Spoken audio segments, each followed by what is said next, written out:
मैं हूँ शिखा अग्रवाल और आपका वेलकम है शिखास गार्डन में। आप लोगों को कुछ दिन पहले मैंने जार मेथड से ट्यूबर को स्प्राउट करने का एक वीडियो दिखाया था। तो देखिए कितने सारे मेरे ट्यूबर्स थे जो अब स्प्राउट हो चुके हैं जार मेथड से। इनको सबको मैंने ह्यूमिड एरिया में रखा हुआ था किचन के पास एक जगह पे, जहाँ पे ये सारे स्प्राउट हो गए। और उसमें मैंने आप लोगों को ये नहीं बताया था शायद, कभी भी इन जार्स को आपको ओपन सन के नीचे नहीं रखना है, हमेशा घर के अंदर शेडी एरिया में, डार्क एरिया में और ह्यूमिड एरिया में रखना है। तो आज ये सारे ट्यूबर तैयार हो गए हैं। काफ़ी दिनों से इनको मुझे प्लांट करना था, टल रहा था, लेकिन अब प्लांट करना इसलिए भी ज़रूरी हो गया है क्योंकि अब 2 महीने के बाद जो है टेम्परेचर डाउन होना स्टार्ट हो जाएगा, विंटर का सीज़न आ जाएगा। तो ये ही सही समय है जब आप अपने कोई भी वाटर लिली जो है वो रिपोर्ट कर सकते हैं, लगा सकते हैं। और नया ट्यूबर भी आप ख़रीदना चाहते हैं तो अभी आप 1-1.5 महीने और उनको ख़रीदिए और लगाइए, और विंटर में क्योंकि फिर हम इनको प्लांट नहीं करते हैं।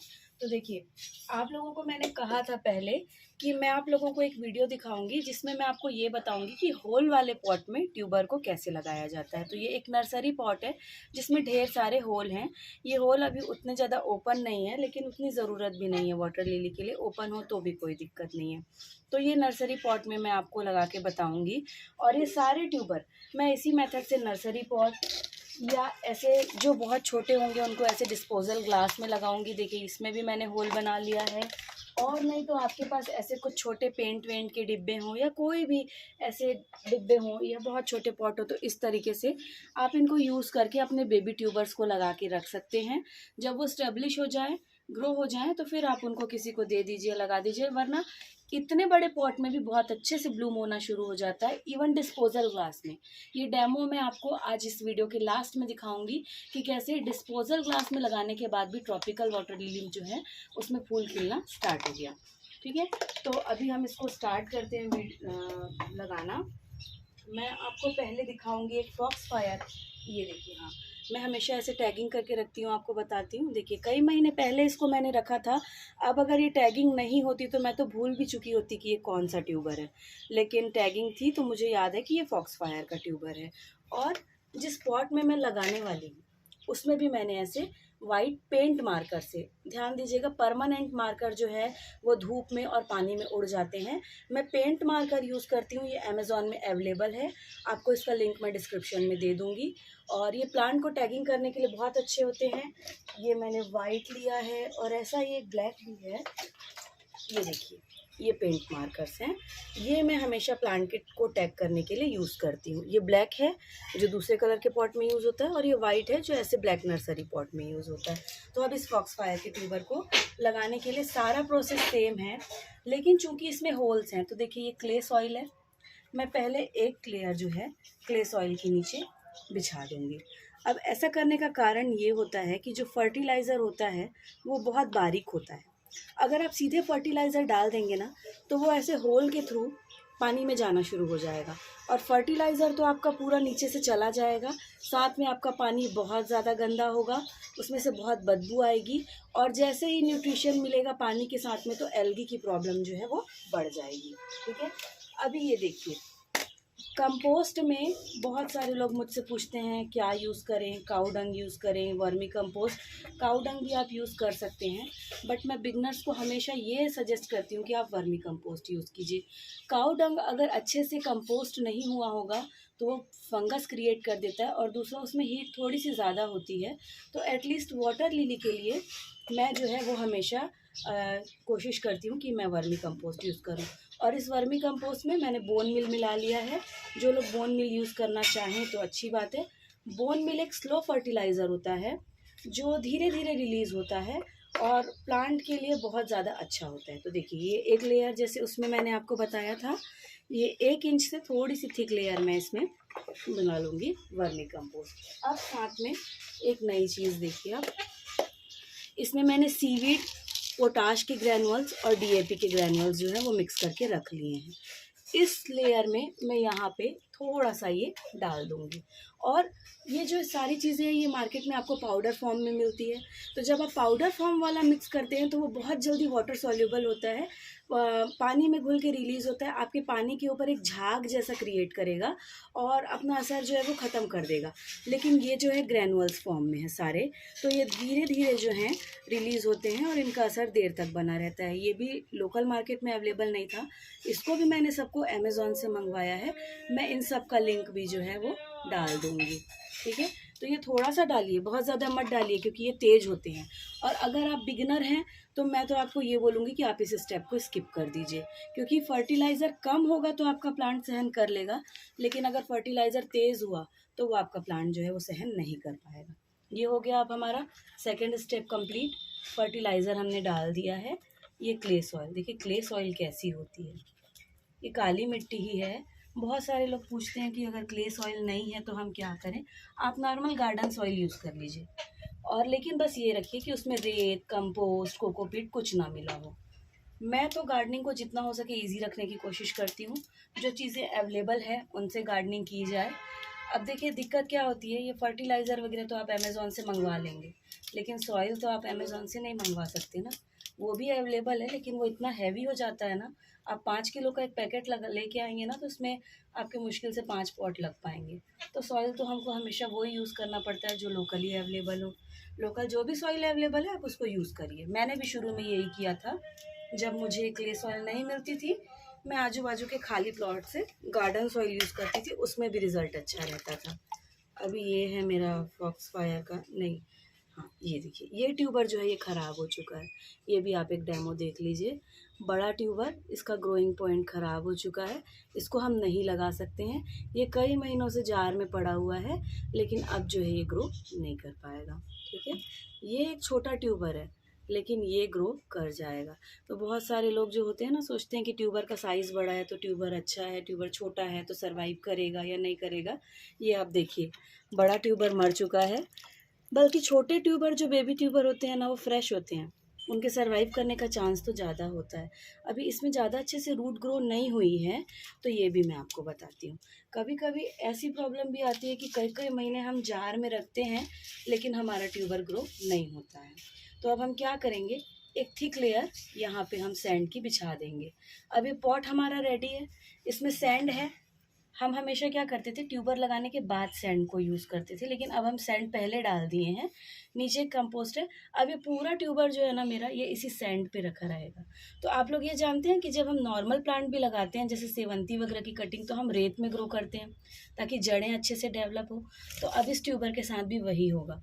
इस सैंड में इसकी रूट्स अच्छे से ग्रो करेंगी, और जब रूट नीचे जाएंगी तो इसको सॉइल में पूरा न्यूट्रिशन मिल जाएगा। तो कभी अगर कोई ऐसा ट्यूबर है जो जार में रखने के बाद भी काफ़ी टाइम तक रूट ग्रो कर ही नहीं रहा है, और आप उसको चाहते हैं कि अब हम प्लांट कर दें, तो आप ऐसे लगा दीजिए उसको, सैंड की एक थिक लेयर में अपने ट्यूबर को डाल दीजिए। और एक बात मैं आपको ये ज़रूर बोलना चाहूँगी कि इसमें कोई यूनिवर्सल ट्रुथ नहीं है कि जो मेथड मेरे लिए काम करेगा वो ही आपके लिए काम करेगा। हो सकता है कि कोई दूसरा तरीका आपके लिए ज़्यादा अच्छे से काम करे, या मेरा तरीका मेरे लिए जैसा काम कर रहा है उससे भी ज़्यादा अच्छे से आपके लिए काम करे, क्योंकि हर जगह के सॉइल, टेम्परेचर सब कुछ डिफरेंट रहता है। तो आपको ये सब वीडियो देख के सीखना है और साथ में एक्सपेरिमेंट करते जाना है। और ये सारे एक्सपेरिमेंट कभी भी एक्स्ट्रा ट्यूबर के साथ ही कीजिए। हमेशा स्पेयर प्लांट रेडी रखिए कि अगर इसको कुछ हो भी गया तो आपके पास ये वैरायटी का प्लांट होना चाहिए। जैसे ये फॉक्स फायर में रूट ग्रो नहीं हो रही थी, इसको मैंने लगा दिया है। ये अगर ग्रो नहीं भी हुआ तो ऊपर छत में मेरे पास फॉक्स फायर का प्लांट है। तो हमेशा एक्सपेरिमेंट कर करके देखिए कि जो तरीका मैं बता रही हूँ या उसमें आप कुछ और ऐड कर सके तो वो मुझे बताइए। तो ये एक कर करके सीखने की जर्नी है, ये मैं आपको बताना चाहती थी। तो इसी तरीके से हम अपने सारे ट्यूबर्स को लगा लेंगे। वहाँ पर मैंने एक टब रेडी रखा है जिसमें मैं अभी फ़िलहाल इन सबको डालते जाऊँगी, और उसके बाद मैं इनको धीरे धीरे छत में पहुँचा दूँगी। तो इस तरीके से हम अपने सारे ट्यूबर्स को लगा लेंगे। अब देखिए ये एक और पॉट मैंने सेम मेथड से तैयार कर लिया है। बॉटम में थोड़ी सी सॉइल है, फिर कंपोस्ट और फिर सॉइल। अब ये एक बुलसाई का ट्यूबर है, इसमें आप देखेंगे तो रूट्स वगैरह जो हैं ये ग्रो हो चुकी हैं बहुत अच्छे से। तो अब मैं यहाँ पर पहले सैंड नहीं डालूँगी, ये करने के बाद ऐसा होल बनाऊँगी। हाँ, देखिए होल ना अपनी उँगली वगैरह से बना लीजिए, ऐसा मत कीजिए कि ट्यूबर को ही आप उसमें से गड़ा के होल बना रहे हैं, तो सारे रूट्स और जो ये सॉफ्ट ग्रोथ होती है ना, ये टूट जाएँगी। होल बनाइए, धीरे से ट्यूबर को प्लेस कीजिए और अब इसके आजू-बाजू सैंड की लेयर डाल दीजिए। तो ये एक रूट वाला ट्यूबर था, ये देखा आपने? एक रूट वाला ट्यूबर लगाया हमने, एक बिना रूट वाला ट्यूबर लगाया। तो आज जो है ट्रॉपिकल ट्यूबर को हर तरीके से लगाना मैंने आप लोगों को बताया। अब इसको हम डालते हैं अपने पानी के टब में और इसके बाद मैं आपको दिखाऊंगी कि ये ग्लास में जो मैंने प्लांट लगाए थे, अच्छा मैं सोचती हूँ कि आप लोगों को ना ये डिस्पोजल ग्लास में भी एक छोटा ट्यूबर लगा के दिखाई देती हूँ, नहीं तो फिर बाद में देखिए सेम तरीका है, नीचे एक होल है यहाँ पे, सेम तरीका और बहुत थोड़ा थोड़ा सा डलेगा इसमें सारा मटेरियल। ये देखिए ये सेम डाल लिया है ना, और फिर वही सॉइल डाल ली बिल्कुल उसी तरीके से ये, और एक छोटा सा ट्यूबर मैं यहाँ पे बाद में प्लेस कर दूँगी। अब वो छोटा ट्यूबर मैं अपने ख़जाने में से ढूंढ के निकालूंगी और सेम वो सॉइल जो है लेयर डाल दूंगी। तो ये जो तरीका होता है ये बहुत अच्छा क्यों लगता है, जब ढेर सारे बेबी ट्यूबर बन जाए और तुरंत में आप उनको कुछ कर नहीं पा रहे हैं, आपको किसी को गिफ्ट देना है या सेल करने के लिए लोकली, मैं इस तरीके से लगा के रख देती हूँ और इसके साथ में दे देती हूँ। तो एकदम वेल ग्रो एस्टेब्लिश प्लांट जो है वो बायर को या जिनको मुझे गिफ्ट देना है उनको मिल जाता है। ठीक है, ये हुआ। अब हम इसको लेके जाते हैं पानी के टब में मैं डालूंगी और साथ में आपको आज दिखाऊंगी कि इस तरीके से इतने छोटे पॉट में भी एक ट्रॉपिकल कितने अच्छे से ग्रो हुआ है। अब देखिए ये टब है, इसमें मैं इन सारे पॉट्स को ग्रो कर दूंगी। और हाँ देखिए ये जो है ना 6 इंच का नर्सरी पॉट है, ऐसा नहीं है कि आपको स्पेयर ट्यूबर को ही इसमें प्लांट करना है, आप चाहें तो ओरिजिनल प्लांट भी इतने बड़े पॉट में ट्रॉपिकल आपके बहुत अच्छे से चल जाएंगे। ये हो गया, यहाँ पर भी नीचे भी यहाँ पे 6 से 7 घंटे की धूप आती है, लेकिन ये बहुत सारे पॉट है तो मैं एक एक करके इनको टेरेस पे शिफ्ट करवा दूँगी। और सबसे ज़्यादा ज़रूरी बात जो मैं हर बात बोलती हूँ वाटर लिली के लिए है कि सनलाइट जो है वो प्रॉपर मिलनी चाहिए। और अब यहाँ देखिए आप, ये एक डिस्पोजल ग्लास है जिसमें मैंने एक सनम चाई का प्लांट जो है वो पिछले महीने प्लांट किया था और बहुत सारे बेबी ट्यूबर्स हो गए थे मेरे पास जिनको मैं जगह नहीं दे पा रही थी और मुझे इनको सेल करने के लिए बहुत अच्छे से मैच्योर भी करना था।